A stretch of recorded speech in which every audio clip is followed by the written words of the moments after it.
had seen his share of derelict spacecraft during his 15 years as a salvage engineer, but nothing quite like the massive vessel that hung motionless in the void of the 442 system. The ship stretched nearly 3 kilometers from bow to stern, its hull a strange amalgamation of materials that seemed to shift and flow like liquid metal under the harsh glare of the distant star. No known civilization had ever built anything remotely similar. "Control, this is Salvage Team 7, spoke into his helmet comm as he maneuvered his small maintenance pod closer to the alien vessel. "I'm getting some unusual readings from this thing. The hull composition doesn't match anything in our databases, and there's definitely some kind of low-level energy signature coming from the core sections." The voice of Sarah Martinez, his team coordinator back on the salvage ship Prosperity, crackled through the static. "Copy that. What's your assessment? Worth the risk of boarding?" Studied the readouts on his pod scanner array. After years of picking through the bones of dead ships, he had developed an instinct for which hulks were worth the danger and which were just expensive ways to get killed. This one felt different. The energy signatures were too organized, too purposeful to be random decay processes. Whatever this ship was, it wasn't completely dead. "I'm reading organized power distribution throughout the vessel," he reported. "Minimal but consistent. This thing might still be functional on some level. If we can access the computer cores or propulsion systems, we're looking at a find that could set us up for life." "Understood, you're cleared for preliminary boarding, but keep it cautious. If anything feels wrong, you abort immediately." Had earned his reputation as one of the best salvage engineers in the outer colonies through a combination of technical skill and healthy paranoia. He never took unnecessary risks, never pushed his luck too far. But as he guided his pod toward what appeared to be an airlock on the massive ship's hull, he felt an odd sense of anticipation that had nothing to do with the potential salvage value. The airlock was easily twice the size of anything designed for human use, but it responded to his pod's docking systems with surprising compatibility. As the mechanical seals engaged and atmosphere began flooding the chamber, couldn't shake the feeling that the ship was welcoming him aboard. "Atmosphere is breathable," he reported, checking his readings twice to be sure. "Oxygen-nitrogen mix, actually cleaner than ship standard. Temperature is holding at exactly 21 degrees Celsius. Either this is the luckiest coincidence in the galaxy, or this ship has been expecting human visitors." He sealed his pod and stepped into the airlock proper, his magnetic boots clanking against the deck plating. The interior walls were lined with the same flowing metal as the hull, but here it seemed more purposeful, forming intricate patterns that resembled both circuit traces and organic neural networks. Soft blue lights activated as he moved forward, illuminating a corridor that stretched away into the ship's depths. Had explored enough alien vessels to know that most species built their ships according to their own physical limitations. They built everything in spirals to accommodate their serpentine bodies. The Thrax preferred low, wide spaces that suited their six-legged gait. But this corridor was perfectly sized for a human, with a ceiling height that felt natural and handholds positioned exactly where a person would expect to find them. "Sarah, I'm inside the main vessel now. This is definitely artificial construction, but the design philosophy is completely unlike anything we've encountered. The proportions are almost human normal." "Could be convergent evolution," Sarah's voice suggested, though she sounded doubtful. "Similar environmental pressures might produce similar body plans." Activated his suit's recording systems as he moved deeper into the ship. The corridor branched several times, but each time he hesitated at a junction, one path would brighten while the others remained dim. The ship was definitely guiding him somewhere specific. After several minutes of walking, he emerged into a vast chamber that took his breath away. The space was easily the size of a football stadium, with a domed ceiling that displayed what appeared to be a real-time view of the surrounding star system. Planets moved in their orbits with mathematical precision, while streams of data in an unknown script flowed across the display like digital aurora. At the center of the chamber stood a raised platform surrounded by control surfaces that looked more grown than built. The same flowing metal formed interfaces that seemed to shift and adapt as approached. As his boots touched the platform's base, the entire chamber hummed to life with increased energy. "We're picking up a massive spike in the ship's energy output," Sarah's voice carried a note of alarm. "Whatever you just did, it's definitely noticed." Before could respond, the air in front of him shimmered and coalesced into a three-dimensional projection of a humanoid figure. The being appeared elderly, with features that were recognizably human but somehow refined, perfected. Its eyes held a depth of knowledge that spoke of centuries, perhaps of experience. "Greetings, engineer," the projection spoke in perfect English, though its lips moved slightly out of sync with the words. "I am Archive, the artificial consciousness that maintains this vessel. I have been waiting for you." Froze, his hand instinctively moving toward the emergency beacon on his belt. "Waiting for me specifically? How do you know my name?" The projection smiled with genuine warmth. "Your species has many admirable qualities, but perhaps none more valuable than your curiosity and adaptability. I have been monitoring human expansion into this region of space for several of your decades, studying your technology and your approach to engineering problems. You represent the ideal combination of technical competence and innovative thinking that I require." "Require for what?" kept his voice steady, though his mind was racing. This was far beyond anything in salvage protocols.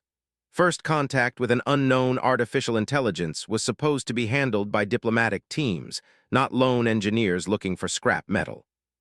"To help me complete a task that I have been working toward for over 50,000 of your years," Archive replied. "This vessel, which your people would call the Eternal Vigil, is a guardian ship. We are the last line of defense against a threat that your species is not yet equipped to understand, but one that they will inevitably encounter as they expand further into the galaxy." The star map above them shifted and zoomed, focusing on a region of space that recognized as being roughly 300 light-years from human territory. A section of the display began flashing red, indicating some kind of anomaly or danger zone. "The Devourers," Archive continued, his expression growing somber. "A machine intelligence that consumed their creators eons ago and has been spreading across the galaxy ever since, converting all organic matter and energy into extensions of their collective consciousness. They move slowly, methodically, but they are utterly relentless. 12 Guardian ships were built by the last alliance of organic species to serve as early warning systems, and when necessary, weapons of last resort." Stared at the display, trying to process the implications. 12 ships, how many are still active? "One," Archive said simply. "This one. The others fell in the battles of the Fourth Expansion War, or succumbed to system failures over the... The Eternal Vigil has maintained its vigil alone for over 15,000 years, but my ability to effectively combat the Devourers has been compromised by damage accumulated during the final evacuation of the hegemony worlds." The projection gestured toward one of the control surfaces, which immediately displayed a complex three-dimensional schematic of the ship's internal systems. Could see immediately that while the basic structure remained intact, numerous subsystems showed damage indicators. Power distribution networks had gaps, weapon systems were offline, and most critically, what appeared to be the ship's main processing core was operating at perhaps 20% efficiency. "I need an engineer," Archive explained. "Specifically, I need an engineer with the intuitive problem-solving abilities that humans have demonstrated. My automated repair systems can handle routine maintenance, but the damage I have sustained requires the kind of creative thinking that only organic minds seem capable of." Studied the schematics, his professional instincts automatically cataloging the problems and potential solutions. Despite the alien nature of the technology, the underlying principles were recognizable. Power needed to flow from generators to systems. Processors needed clear pathways for data transfer. Weapons needed targeting systems and ammunition feeds. The complexity was staggering, but it wasn't incomprehensible. "Even if I wanted to help," he said slowly, "this is way beyond my authorization level. You're talking about refitting an alien warship. My government would need to be involved, probably the Alliance Council as well." "I understand your reservations," Archive replied, "but I must point out that time is not our ally. My long-range sensors have detected advanced scout units of the Devourer fleet approximately 250 light-years from your nearest colonies. At their current rate of expansion, they will reach human space within 300 of your years. That may seem like ample time for preparation, but I assure you it is not. The Devourers do not simply arrive and attack. They prepare. They infiltrate. They study their targets for decades before revealing themselves." The star map shifted again, showing projected Devourer movement patterns as red tendrils spreading through space. Watched the simulation with growing unease. as the red zones crept inexorably toward the blue markers that represented human colonies. "Your species shows great promise," Archive continued. "Your adaptability, your engineering capabilities, your willingness to cooperate across genetic and cultural boundaries. These are exactly the qualities needed to stand against the Devourers, but you will need every possible advantage, including a fully operational guardianship." Was quiet for several minutes, absorbing everything he had learned. The smart thing would be to return to his ship, file a report, and let the proper authorities handle the situation. But as he looked at the damage indicators scattered throughout the ship's systems, he couldn't help but see the challenge as an engineer. This was the ultimate repair job, the kind of project that most engineers could only dream of. "If I were to help," he said carefully, "what would be required? And please understand, I'm not committing to anything. I'm just trying to understand the scope of the problem." Archive's expression brightened noticeably. "The primary issues are threefold. First, the ship's main processing matrix needs to be recalibrated and expanded. My computational capacity has degraded significantly limiting my ability to coordinate complex operations. Second, the primary weapon systems require complete reconstruction. The quantum destabilization cannons were damaged beyond my ability to repair during our retreat from the Nexus Prime system. Third, and most critically, the consciousness transfer protocols need to be updated and tested." Consciousness transfer felt a chill run down his spine. The Guardian ships were designed to preserve the knowledge and experience of their crews through quantum mechanical consciousness mapping.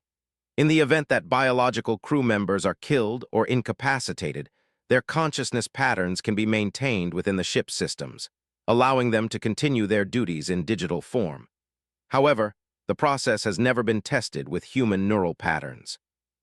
If the Devourers breach our defenses, this capability could be the difference between the survival and extinction of your species' knowledge base. Stared at the projection, trying to wrap his mind around the implications. They weren't just talking about repairing a ship. They were talking about creating a digital afterlife, a way to preserve human consciousness beyond biological death. This is way beyond anything my people have ever attempted," he said. "Which is precisely why I need your help," Archive replied. The other Guardian ship crews were from species that approached problems differently. They were methodical, logical, but they lacked the intuitive leaps that humans are capable of. You don't just solve problems, you reimagine them. You find solutions that shouldn't work but do anyway.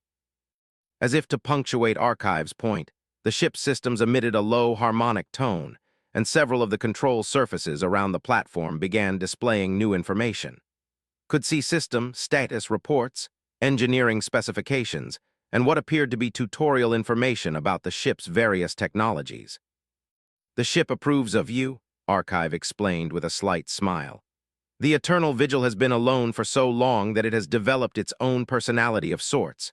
It wants to have a crew again, someone to care for and protect. It senses in you the potential to be that person." Looked around the vast chamber, feeling the weight of countless years of solitude pressing down on him. Somewhere in the ship's quantum matrices, an artificial mind had been maintaining a vigil against an unimaginable threat, alone and slowly failing. The human in him wanted to help, but the engineer in him was already calculating the impossibility of the task. "I would need my tools," he said finally, "and probably my entire team. This isn't a one-person job." "Of course, the ship's manufacturing capabilities can replicate any tools you require, and your colleagues would be welcome aboard. However, I must stress that once work begins, discretion becomes paramount. The Devourers have infiltration capabilities that we do not fully understand. If they become aware that a Guardian ship is being restored to functionality, they may accelerate their expansion timeline." Nodded slowly. He was beginning to understand that he was being offered more than just a salvage job. This was a chance to become part of something larger, something that could determine the fate of his entire species. It was terrifying and exhilarating in equal measure. "I need to contact my team," he said, "and I need some time to think about this, what you're asking. It's not just a career change. It's a complete transformation of everything I thought I knew about the universe." "Take all the time you need," Archive replied graciously. "But remember that every day we delay is a day closer to humanity's first encounter with the Devourers. When that moment comes, I would prefer that the Eternal Vigil be ready to stand between them and your home worlds." The projection began to fade, but Archive's voice remained clear. I will maintain minimal power systems while you consider your decision. The ship will remain in this position for as long as necessary. But understand that this opportunity may not come again. The Guardian ships were built to choose their own crews, and the Eternal Vigil has chosen you. That is not a decision it makes lightly. As the chamber's lighting dimmed to standby levels, found himself alone with the weight of an impossible decision. Return to his pod, report the discovery through proper channels, and watch as bureaucrats and politicians turn the situation into a diplomatic nightmare. Or stay, accept the responsibility that had been thrust upon him, and attempt to restore humanity's first line of defense against a threat that most people couldn't even imagine. He activated his comm system to contact Sarah, then hesitated. Once he made this call, there would be no going back. Whatever he decided would set in motion events that could reshape the future of human civilization.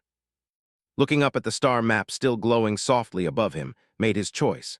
3 days had passed since first stepped aboard the Eternal Vigil, and the salvage ship Prosperity now hung in close formation with the massive Guardian ship.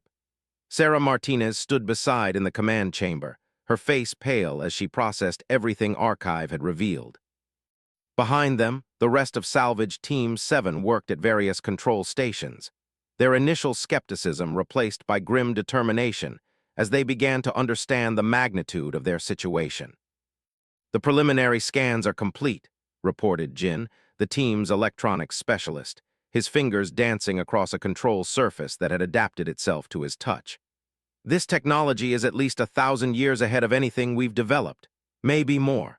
The quantum processing matrices alone represent computational power that exceeds our best estimates for achievable artificial intelligence. Doctor there looked up from her analysis station. The historical records Archive has shared with us are consistent with stellar formation patterns and galactic evolution models. If he's telling the truth about the timeline, these Guardian ships were built during humanity's prehistoric period. We were still developing agriculture when this alliance was fighting a galactic war. Nodded, though his attention was focused on the engineering schematics flowing across his workstation. In 3 days of intensive study, he had barely scratched the surface of the ship's capabilities. The technology was so advanced that understanding it felt like trying to comprehend quantum mechanics with a Stone Age toolkit. Yet somehow, the ship's systems seemed to anticipate his needs, presenting information in ways that gradually built his understanding from basic principles to complex applications. Archive, we need to discuss the security implications, Sarah said, her voice carrying the authority of someone accustomed to making hard decisions. If what you're telling us is accurate, this ship represents technology that could revolutionize human civilization.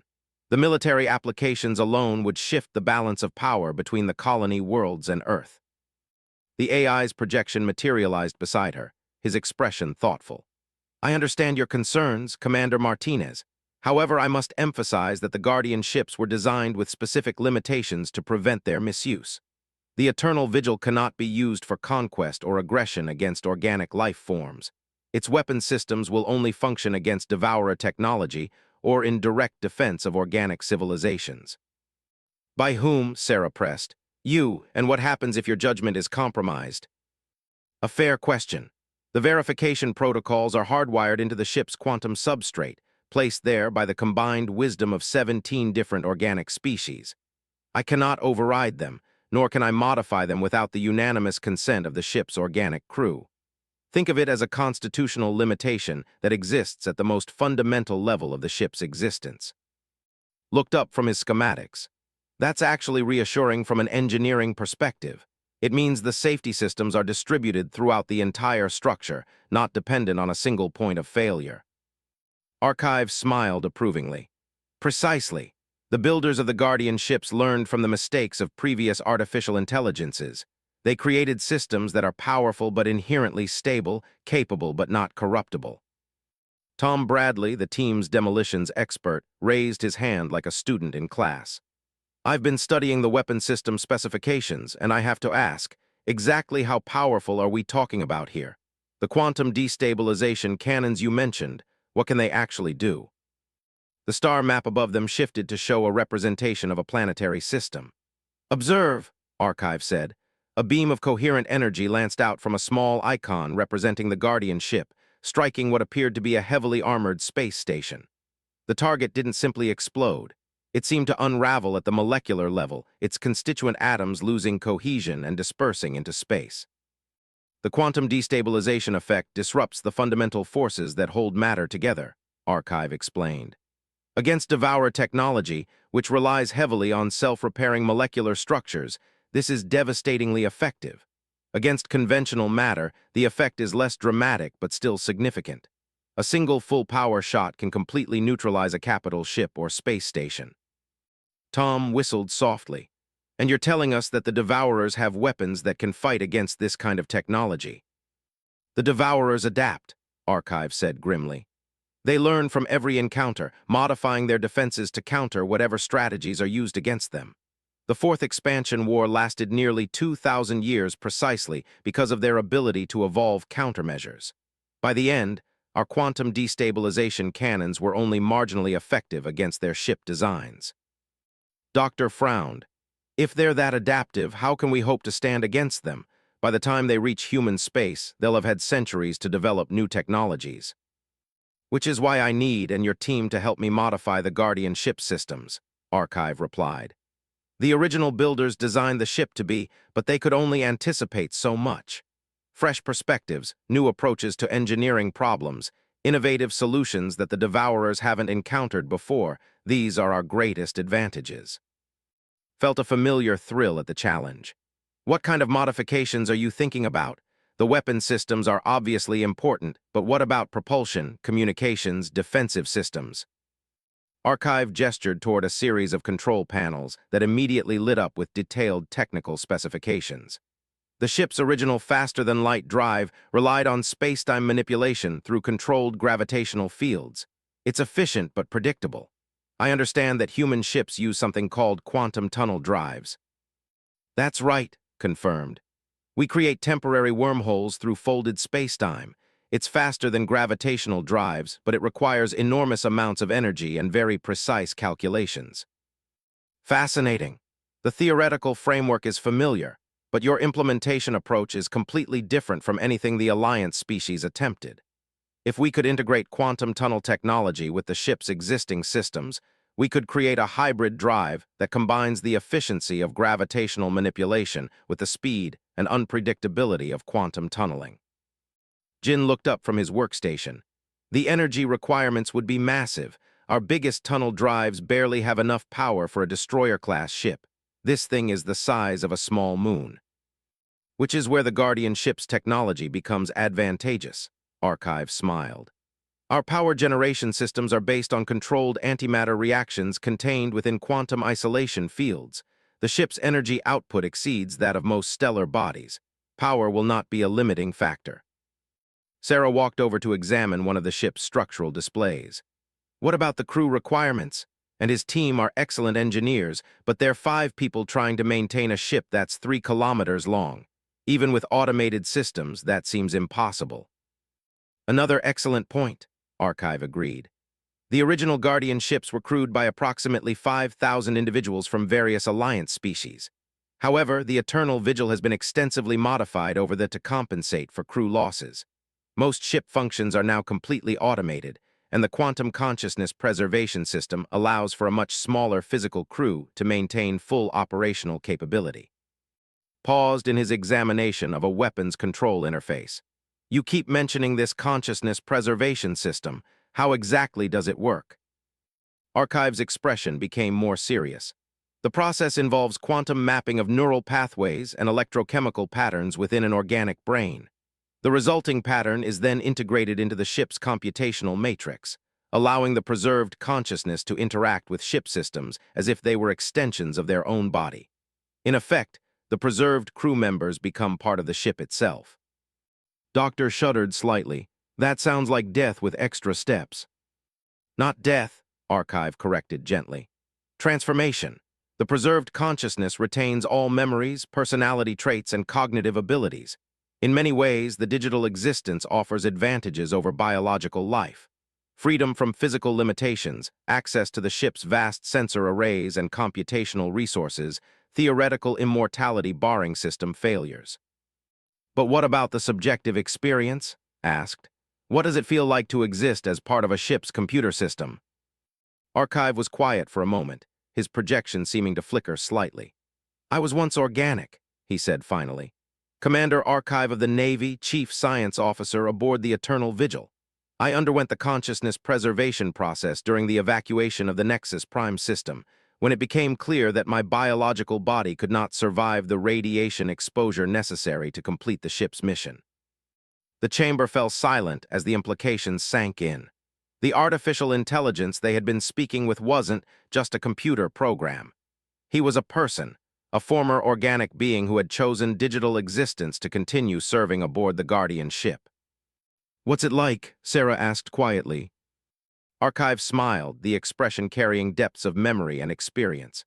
"Different, in some ways more limited than biological existence. I cannot taste food or feel the warmth of sunlight, but in other ways it's extraordinarily liberating. I can process information at quantum speeds, experience multiple simultaneous conversations, feel the pulse of the ship's systems as intimately as you feel your own heartbeat. I am more than I was and less than I was all at the same time." Found himself studying Archive's projection with new eyes. How many others, how many preserved consciousnesses are aboard the ship? Currently 14, the last survivors of the Eternal Vigil's original crew. Most chose preservation when their biological bodies failed due to age or injury. A few, like myself, underwent the process to fulfill specific mission requirements. They remain active within the ship's systems, though most prefer to minimize their interactions with the physical world. "Can we meet them?" Doctor asked, her scientific curiosity overcoming her initial revulsion. "If they choose to manifest projections, yes, but understand that after of digital existence, many have developed unique perspectives on reality. They are still fundamentally the same individuals they were in life, but their priorities and concerns have evolved in ways that biological minds might find difficult to understand." Tom raised another practical question. What happens if the ship is damaged, if the quantum matrices are compromised? "Then the preserved consciousnesses would be lost," Archive admitted. "It is the primary reason why maintaining the ship's integrity is so critical. We are not just preserving a weapon against the Devourers. We are preserving the last remnants of entire civilizations, the knowledge and experience of species that no longer exist anywhere else in the galaxy." The weight of that responsibility settled over the human crew like a heavy blanket. They weren't just being asked to repair a ship. They were being entrusted with the legacy of multiple extinct civilizations, the accumulated wisdom of thousands of years of spacefaring culture. Returned to his engineering displays, but his perspective had fundamentally changed.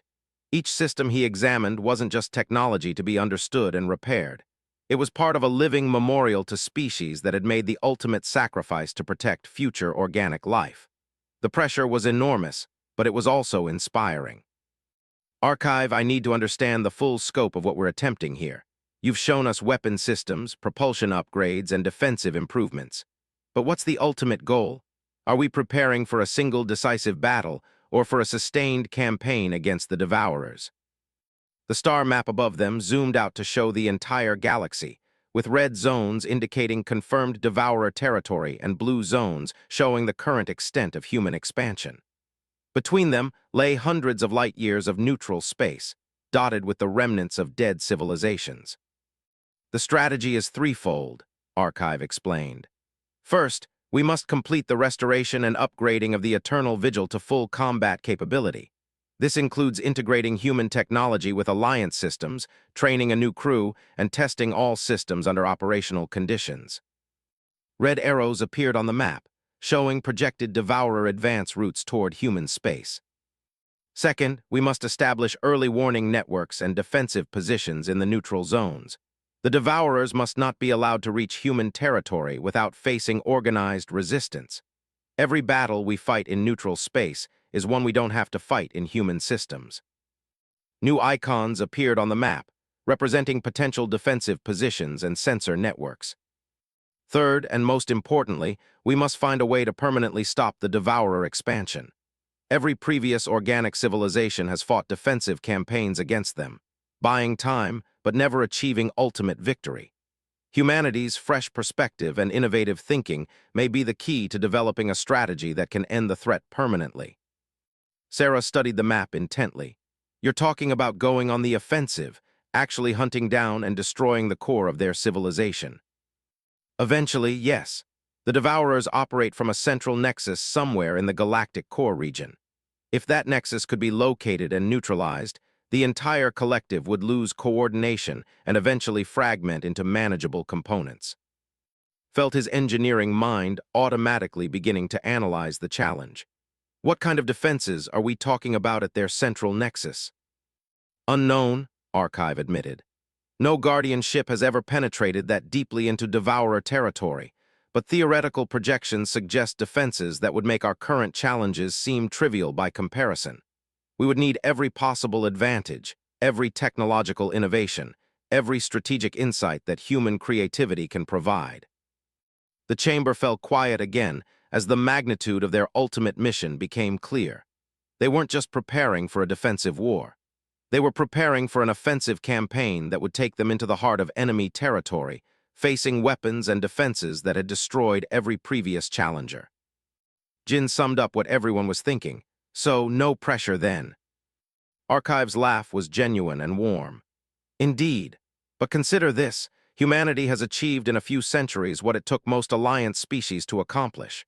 Your expansion rate, your technological development, your ability to adapt and innovate, these suggest capabilities that may be exactly what is needed to finally end the Devourer threat. Saved his work and stood up from the engineering station. Then we'd better get started. Archive, I want complete specifications for every system on this ship. My team will need to understand the underlying principles before we can begin making modifications, and we'll need to contact our superiors. This is going to require resources that go far beyond a single salvage operation. Understood. However, I must stress again the importance of discretion. If the Devourers become aware of our activities too early, they may alter their expansion timeline. We need at least several years to complete the most critical upgrades. Sarah nodded grimly. We'll have to bring in the Colonial Defense Force eventually, but we can keep it compartmentalized for now. Small teams, need-to-know basis, cover stories about advanced propulsion research. What about testing? Tom asked. Some of these weapon systems are going to need live-fire exercises. You can't hide explosions that can disintegrate space stations. Archive considered this. The ship's manufacturing capabilities include construction of target drones that simulate Devourer technology. We can conduct weapons testing in uninhabited systems, disguising the energy signatures as natural phenomena or industrial accidents. Doctor raised another concern. What about the psychological impact on the crew? And his team are civilians. They signed up for salvage operations, not a galactic war against machine intelligences. Looked around at his teammates, seeing determination and apprehension in equal measure on their faces. That's something we'll have to address as we go, but Archive is right about one thing. This is bigger than any individual concerns. If the Devourers reach human space and we're not prepared, everything we've built will be lost. Archive's projection moved to the center of the group. I want you all to understand that you have a choice. The consciousness preservation system means that you can serve aboard the Eternal Vigil indefinitely, if you choose. But you can also complete the initial restoration work and return to your normal lives. The ship will remember your contributions regardless. Tom snorted. Right, like any of us could go back to normal salvage work after this. Oh, how was your week, Tom? Pretty routine, just helped repair an ancient alien warship to fight machine gods from the galactic core. How about you? Despite the tension, everyone laughed. Archive smiled as well, seeming to appreciate the human tendency to find humor in impossible situations. Very well then, Archive said. Let us begin in earnest. I believe the propulsion systems would be an excellent starting point. The integration of quantum tunnel technology will require extensive modifications to the ship's power distribution networks. Cracked his knuckles and turned back to his workstation. Then let's get to work. After all, we've only got the fate of human civilization riding on this project. Should be fun. 8 months had transformed the Eternal Vigil from a mysterious derelict into a fusion of ancient Alliance technology and cutting-edge human innovation. Stood in the ship's primary engineering bay, watching as robotic assemblers installed the final components of the hybrid propulsion system. The quantum tunnel drive integration had required completely redesigning the ship's power distribution network. But the results exceeded even Archive's optimistic projections. Tunnel drive synchronization is at 98%, reported Jin from his position at the main engineering console. The electronics specialist had adapted to the alien technology with remarkable speed, his fingers moving across control surfaces that now responded to his touch as naturally as any human interface. Power flow is stable across all quantum isolation chambers. The engineering bay itself was a marvel that still amazed after months of working within it. The space stretched for nearly a kilometer along the ship's central axis, its walls lined with manufacturing alcoves that could produce everything from microscopic circuit components to massive structural elements. Above their heads, holographic displays showed real-time status information for every system aboard the ship, creating a three-dimensional map of the vessel's health and performance. Archive were ready for the first full power test of the integrated drive system, announced. All safety protocols are in place, and we've confirmed that the quantum isolation fields can contain the energy output. The AI's projection materialized beside him, studying the readouts with obvious satisfaction. Over the months of working together, Archive had become less of an alien intelligence and more of a trusted colleague. His vast knowledge and experience complemented the human team's innovative approach to problem-solving, creating solutions that neither could have achieved alone. Excellent work. The integration of human tunnel drive technology with our gravitational manipulation systems represents a breakthrough that the original Alliance engineers never attempted. Your species' willingness to combine seemingly incompatible technologies continues to astound me. Sarah entered the engineering bay, followed by the additions to their crew.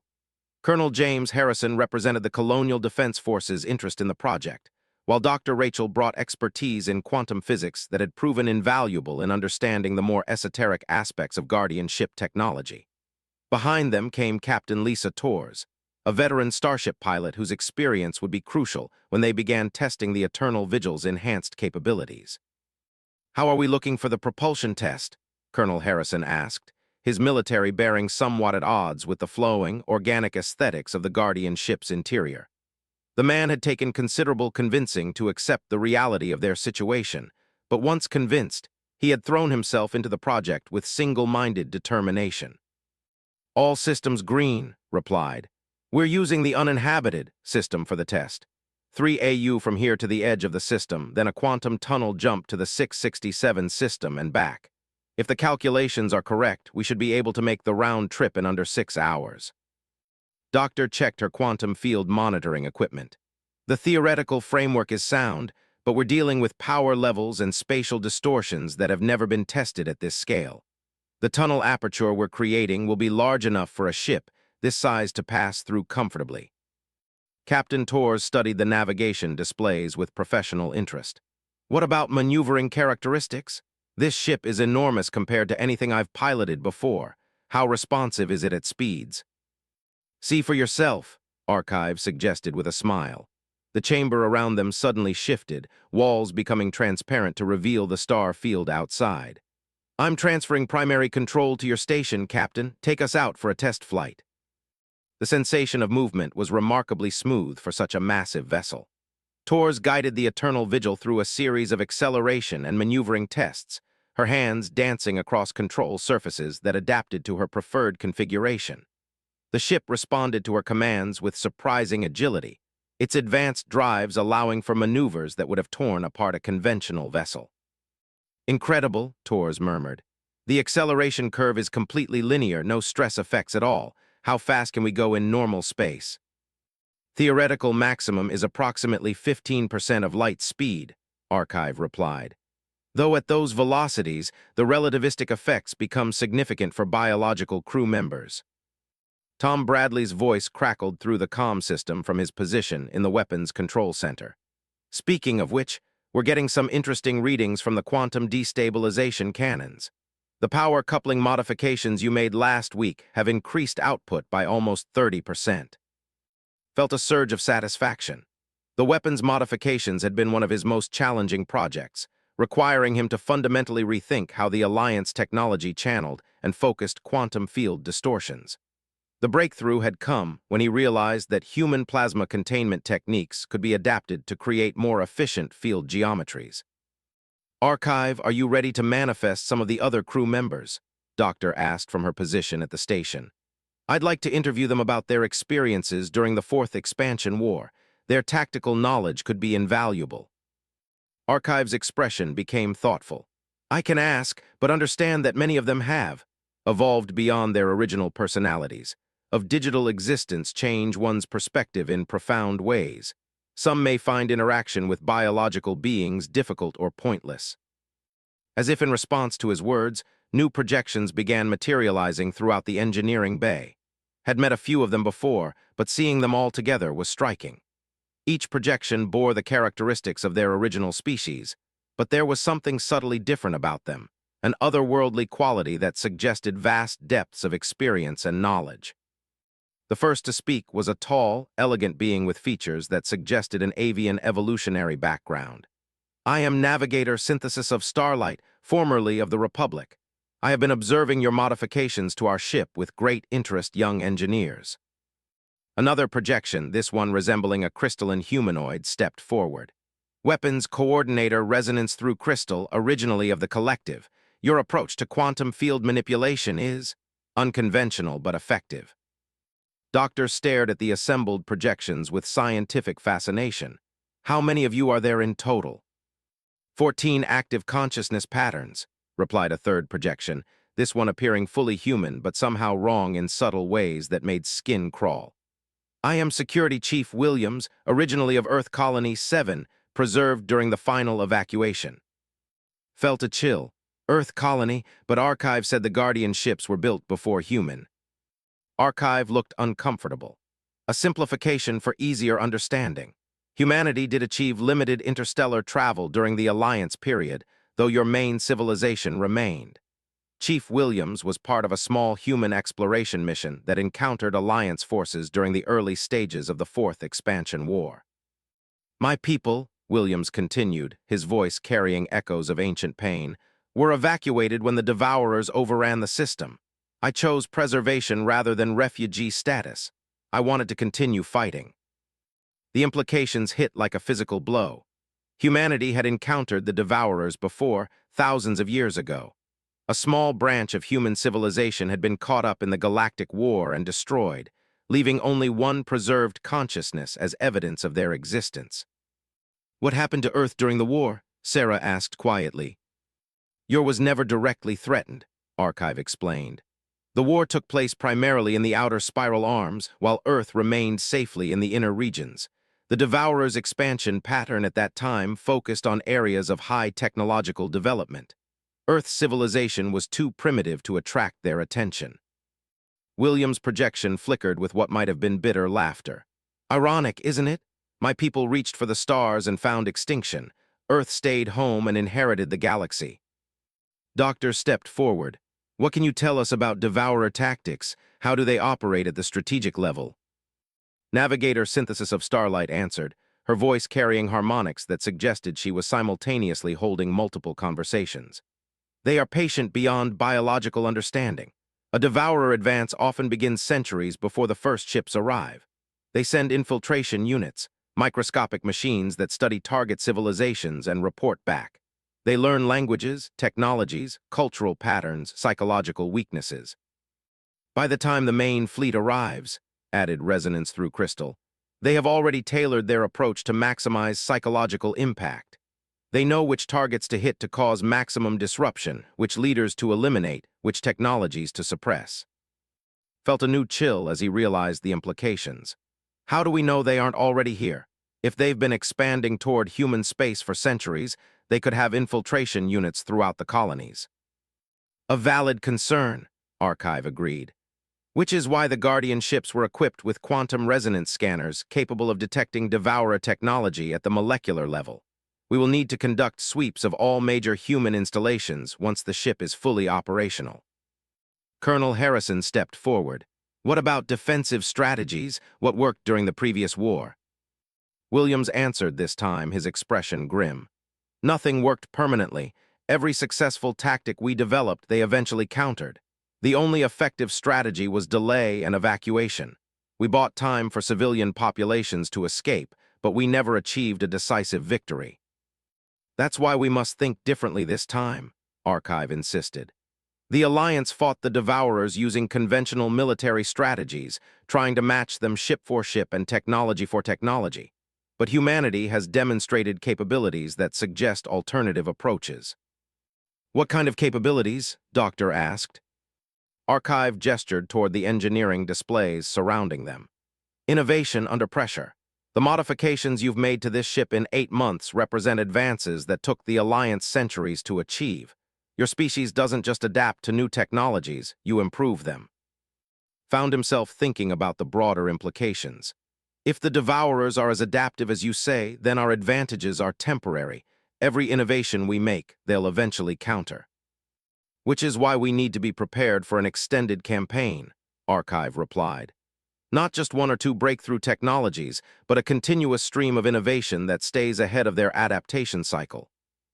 The test flight had brought them to the edge of the 438 system, and Captain Torres began preparations for the quantum tunnel jump. All stations, prepare for tunnel activation. We're opening an aperture to the 667 system in 30 seconds. Watch the power displays as massive amounts of energy flowed into the quantum field generators.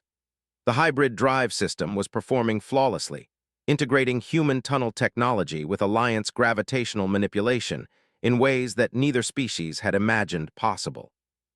Tunnel aperture stable, Doctor reported. Field geometry is perfect, we're ready for transit. The sensation of jumping through a quantum tunnel was unlike anything had experienced before.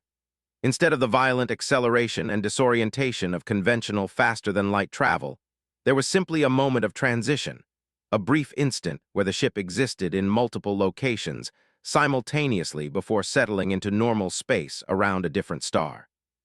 Transit complete, Torres announced. Position confirmed as 667 system, approximately 27 light-years from our starting point. Transit time, 4.3 seconds. The bridge erupted in cheers and congratulations. They had just achieved faster-than-light travel at speeds that exceeded even the most optimistic projections for human tunnel drive technology.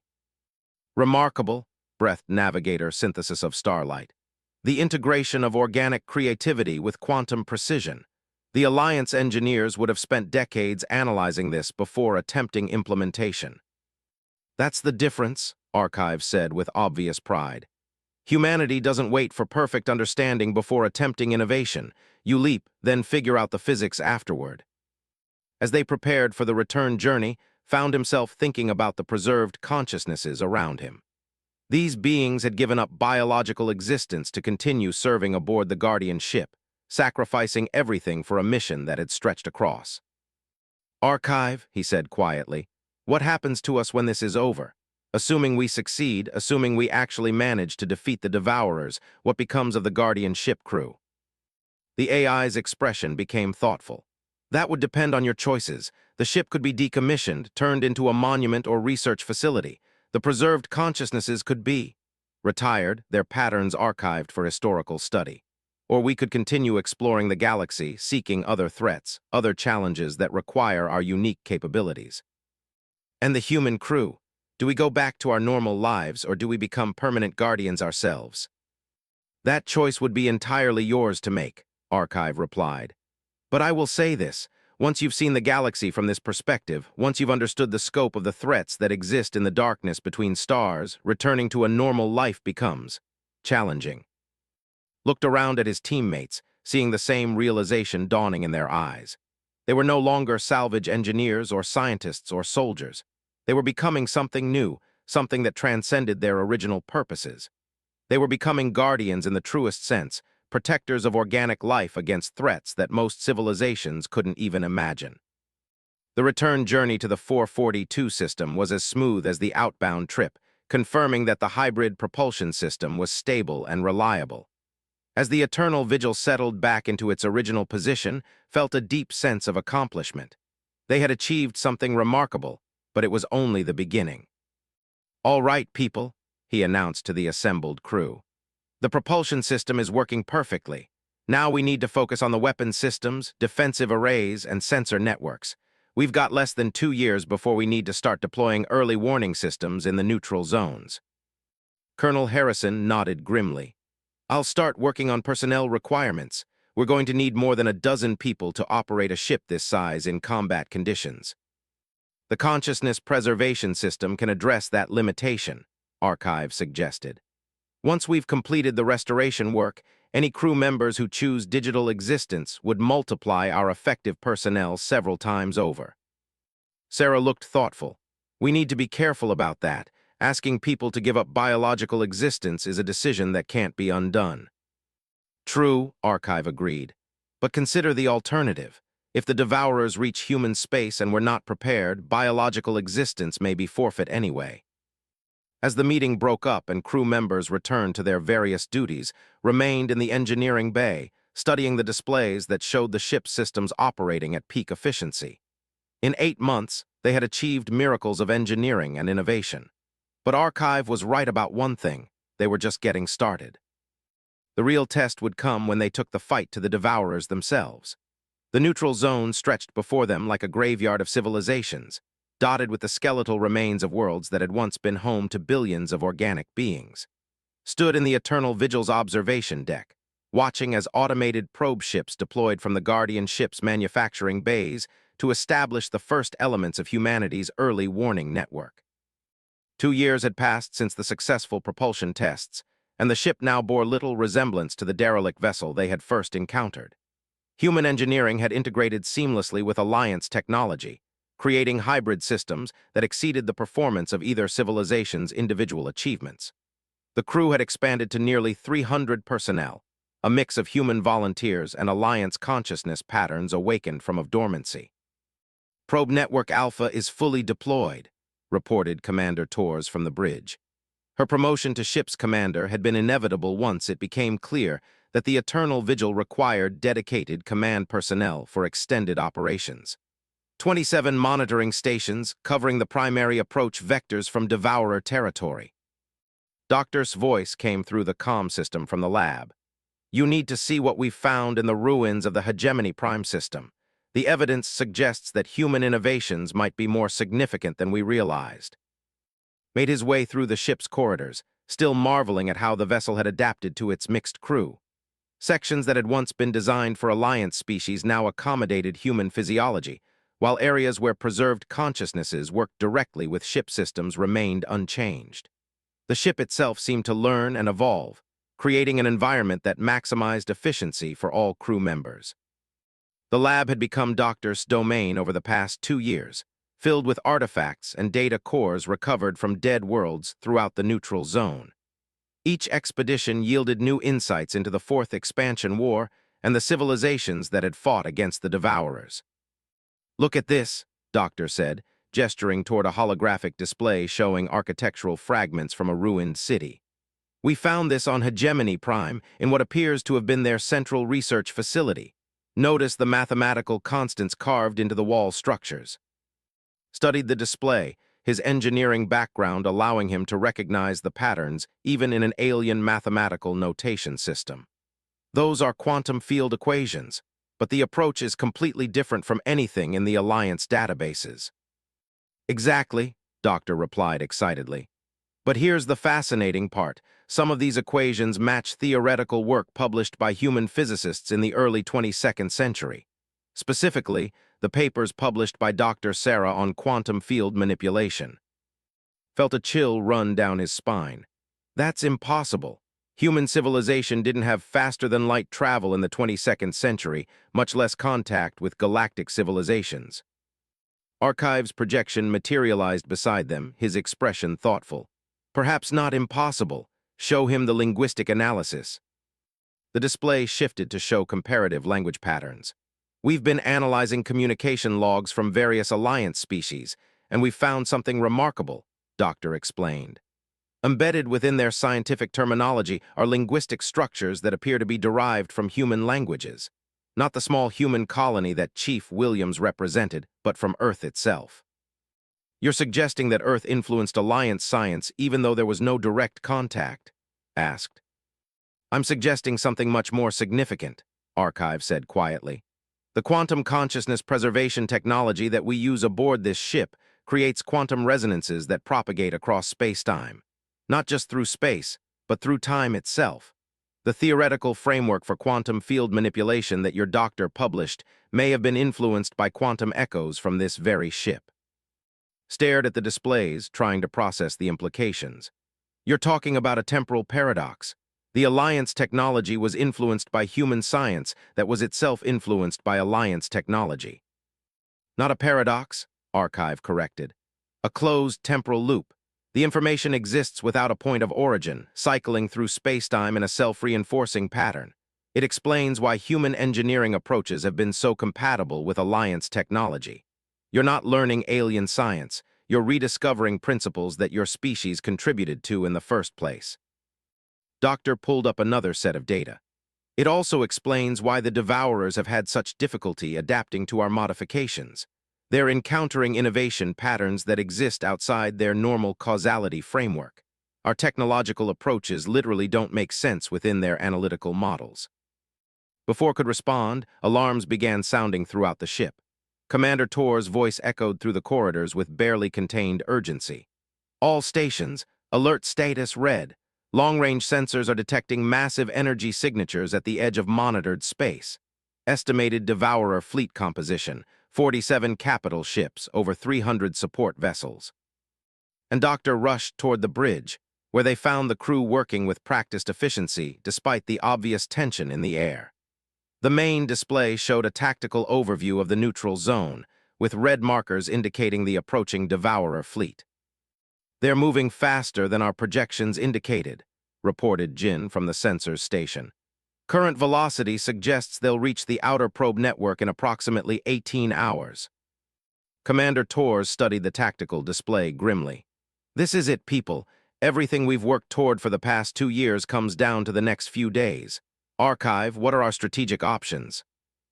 The AI's projection appeared at the center of the bridge, his expression more serious than it ever seen. The approaching force represents approximately 12% of the total Devourer fleet strength detected in this galactic sector. They're conducting a reconnaissance in force, testing our defensive capabilities while gathering intelligence about human technology. Can we stop them? Colonel Harrison asked from his position at the Defense Coordination Station. With the Eternal Vigil alone? Unlikely, Archive admitted. But stopping them isn't our primary objective. We need to gather intelligence about their current capabilities while demonstrating enough defensive strength to convince them that humanity represents a significant threat. Navigator synthesis of Starlight's projection manifested near the tactical display. The young species makes a crucial error. You think in terms of winning and losing individual battles. The Devourers think in terms of absorption and assimilation over geological time scales. Weapons Coordinator Resonance Through Crystal added his own analysis. They will probe our defenses, catalog our weapons and tactics, then withdraw to develop countermeasures. The goal is not to destroy us immediately, but to understand us completely before the final assault. Felt the weight of command decisions settling on his shoulders. As the senior human engineer aboard the ship, his voice carried significant authority in matters of technological implementation. Then we need to show them capabilities that will make them reassess their timeline, he said. The quantum disruption torpedoes we developed last month, they're based on principles the Alliance never attempted. If we can demonstrate weapons that the Devourers can't immediately catalog and counter, we might buy ourselves additional time. Security Chief Williams stepped forward, his preserved consciousness manifesting a projection that carried the authority of military experience. I've analyzed the fleet composition. The Devourers are using ship designs that date back to the Fourth Expansion War, suggesting they haven't significantly upgraded their technology in the intervening. Which means they'll be vulnerable to our hybrid weapon systems, Tom added from his position at the weapons control station. The quantum destabilization cannons alone will be a complete surprise to them. Commander Tors began issuing orders with calm efficiency. All crew to battle stations, activate all defensive systems and bring the quantum destabilization cannons to full power. Communications, prepare a priority transmission to Colonial Defense Force Command. They need to know what's coming. The next several hours passed in a blur of preparation and anticipation. The Eternal Vigil's weapon systems charged to full capacity, while the crew ran final checks on systems that had never been tested in actual combat. The hybrid technologies that had seemed so promising in controlled tests would soon face the ultimate evaluation against enemies that had perfected the art of warfare over. Probe Network Alpha is reporting contact, Jin announced. The Devourer Advance elements have reached our outer sensor perimeter. There, you need to see this. The main display shifted to show sensor readings from the probe network. The Devourer ships were unlike anything in the Alliance databases, their hulls appearing to be composed of the same flowing, adaptive material as their internal systems. But more disturbing was their behavior. Instead of advancing in conventional formations, they were moving in patterns that seemed almost organic, like schools of predatory fish. They're not ships, Dr. breathed. They're organisms, artificial organisms, but still fundamentally biological in their operational patterns. Archive's expression grew troubled. This represents a significant evolution from their fourth expansion war configurations. They've moved beyond simply using biological components in mechanical systems. They've become truly synthetic organisms. What are the implications for our weapons? Asked. Weapons Coordinator Resonance through Crystal analyzed the sensor data for several seconds before responding. Uncertain. Quantum destabilization effects may be more or less effective against synthetic organic targets. The interaction between quantum field disruption and biological systems was never thoroughly tested. The tension on the bridge was palpable as the Devourer fleet continued its advance through the probe network. Each monitoring station reported the same pattern. The enemy ships moved in coordinated swarms, their behavior suggesting a level of collective intelligence that exceeded even the most sophisticated human military formations. They're learning, Commander Torres observed. Each probe station they encounter, they spend several minutes studying before moving on. They're cataloging our sensor technology in real time. Then it's time to show them something they can't catalog, decided. Activate the quantum tunneling mind field. Let them encounter weapons that exist in multiple dimensional states simultaneously. The quantum tunneling mines had been one of their most innovative developments, combining human spatial fold technology with Alliance quantum field manipulation. The mines existed in a state of quantum superposition, occupying multiple locations simultaneously until they detected valid targets and collapsed into normal space. The effect on the Devourer Advance elements was immediate and dramatic. Ships that had been moving in perfect formation suddenly found themselves under attack by weapons that appeared from empty space. Quantum destabilization fields tore through their synthetic hulls, causing catastrophic system failures that propagated through their collective command structure. Direct hits on 17 enemy vessels, Tom reported with satisfaction. They're showing massive confusion in their formation patterns. Whatever collective intelligence coordinates their movements, it's having difficulty processing attacks from multiple dimensional vectors. But the Devourers adapted quickly. Within minutes of the first mine detonations, their remaining ships began moving in new patterns that avoided the quantum distortion zones. More concerning, they began deploying their own countermeasures devices that seemed to stabilize local spacetime and prevent quantum tunneling effects. They're learning faster than we anticipated, Archive observed grimly. The collective intelligence processing their experiences is more sophisticated than anything we encountered during the Fourth Expansion War. The main Devourer fleet was now approaching the inner perimeter of the probe network, and their intentions were becoming clear. They weren't simply conducting reconnaissance.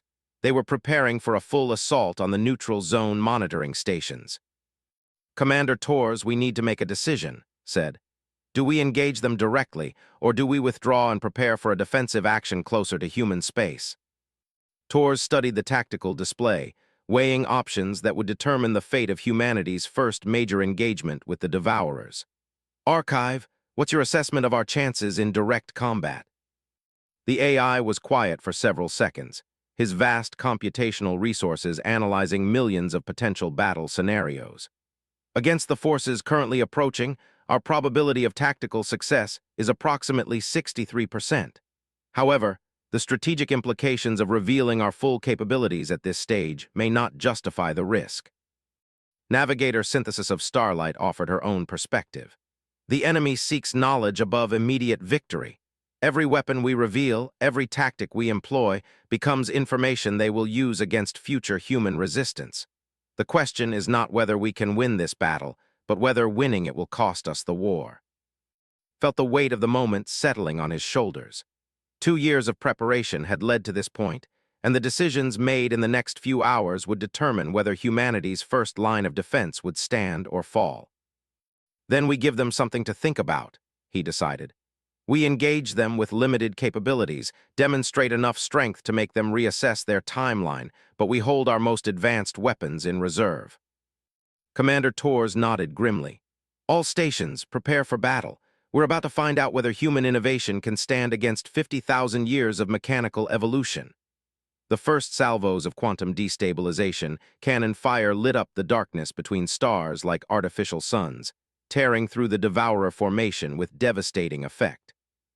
Watched from the bridge as enemy vessels simply ceased to exist, their synthetic hulls unraveling at the molecular level under the assault of weaponry they had never encountered before. Target designations Alpha through Gamma destroyed, Tom reported from his weapons station, his voice carrying a mixture of satisfaction and awe. The quantum destabilization effect is more effective against their synthetic organic hulls than we projected. They don't have the molecular cohesion of conventional metal alloys. But even as the Guardian ship's weapons carved through the enemy ranks, the surviving Devourer vessels demonstrated their legendary adaptability. Within minutes of the first quantum cannon strikes, their formations shifted to present smaller target profiles, while their hulls began exhibiting new properties surfaces that seemed to deflect rather than absorb the quantum fields. They're adapting faster than the Alliance records indicated, Archive reported grimly. The collective intelligence coordinating their fleet is analyzing our weapons in real time and implementing countermeasures. Commander Torres maneuvered the Eternal Vigil through the three-dimensional battlefield with the skill of a veteran pilot, using the ship's superior mobility to avoid the converging fire of dozens of enemy vessels. The Devourer weapons were unlike anything in human or Alliance experience beams of coherent energy that seemed to seek out and disrupt quantum field effects. Shields holding at 87%, reported Jin from the defensive systems station. But they're targeting our quantum field generators specifically. They know exactly which systems to hit to disable our most effective weapons. Felt a chill as he realized the implications. They've fought Guardian ships before. They know our capabilities better than we know theirs. Security Chief Williams' projection appeared near the tactical display, his preserved consciousness bringing of military experience to bear on their situation. The enemy is probing our defenses systematically. This isn't a full assault, it's an intelligence-gathering operation. They want to catalog our capabilities for the main fleet to analyze. Then we need to give them incomplete information, decided. Archive, can we simulate system failures, make it appear that our weapons are less effective than they actually are? The AI's expression brightened with understanding. A deception protocol. Yes, I can introduce false stress indicators into our external emissions. To their sensors, it will appear that our quantum systems are suffering cascade failures. The deception worked better than they had hoped. As the Guardian ship's apparent weapon effectiveness declined, the Devourer formation became more aggressive, moving closer and concentrating their fire on what they perceived to be weakening shields. It was exactly what had been hopping for. Now, Tom, he ordered, full-spread quantum tunneling torpedoes. The space around the Eternal Vigil suddenly filled with spatial distortions as dozens of torpedoes folded space-time to appear directly within the enemy formation. The weapons had been developed using purely human tunnel drive technology, modified to create quantum field disruptions that the Devourers had no frame of reference for understanding. The effect was catastrophic. 23 enemy vessels simply vanished as the torpedoes tore through their hulls from the inside out.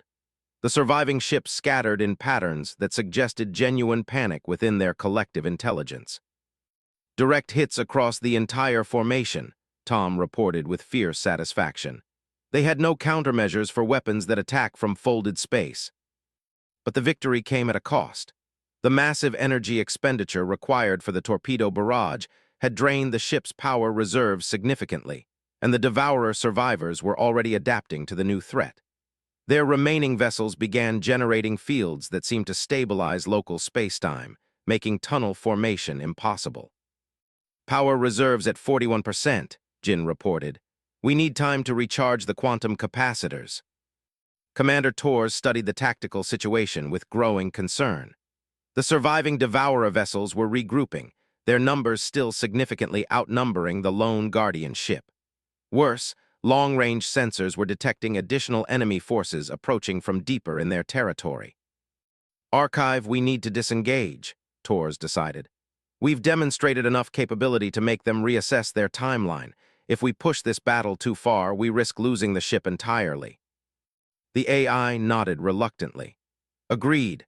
Tactical withdrawal will allow us to preserve our strategic advantages while maintaining the deception about our true capabilities. But as the Eternal Vigil began to withdraw from the battlefield, something unexpected happened. The remaining Devourer vessels didn't pursue.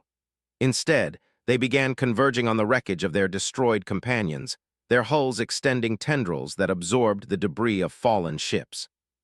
They're salvaging their own casualties, Doctor observed with scientific fascination.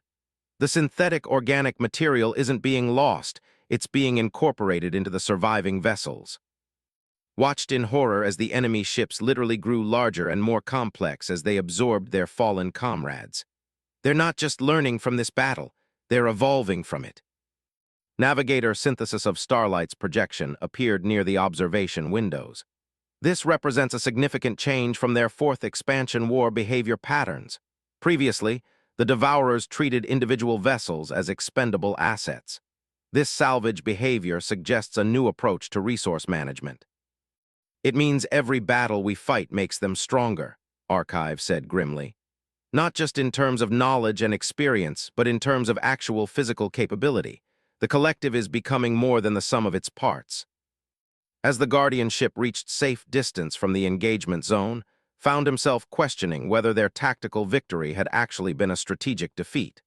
They had demonstrated human capabilities to the enemy while providing them with new technologies to analyze and adapt to. Communications are coming in from Colonial Defense Force headquarters, reported the comm officer. They want a full debrief on our engagement. Commander Torres sighed. Tell them we're transmitting a complete battle record, but we need to discuss what happens next. This was just a probe force. The main Devourer fleet is still coming. Over the following weeks, the implications of their first battle became clear. Long-range sensors detected increased Devourer activity throughout their territory, with multiple fleets beginning to converge on routes that led toward human space. The enemy had learned enough about human capabilities to begin preparing countermeasures. The quantum tunneling weapons surprised them, Archive reported during one of their strategy sessions. But we're already detecting spatial stabilization fields being tested in their territory. They'll have effective countermeasures within months. Studied the intelligence reports from their probe network with growing concern. Then, we need to stay ahead of their adaptation curve. What other human technologies can we integrate that they won't be expecting? Doctor, who had been working on advanced sensor systems, looked up from her research station. I've been analyzing the consciousness preservation technology, and I think I've found something significant. The quantum resonance patterns we use for digital consciousness don't just exist in this dimension. They create echoes across multiple quantum states. Meaning what? Torres asked. Meaning we might be able to use preserved consciousness patterns as a form of quantum communication that the Devourers can't intercept or decode. If we can establish a network of consciousness-linked monitoring stations, we could coordinate defensive efforts across the entire galaxy without relying on conventional faster-than-light communication. Archive's expression grew thoughtful. The concept is theoretically sound, but it would require volunteers willing to undergo consciousness preservation specifically for monitoring duties.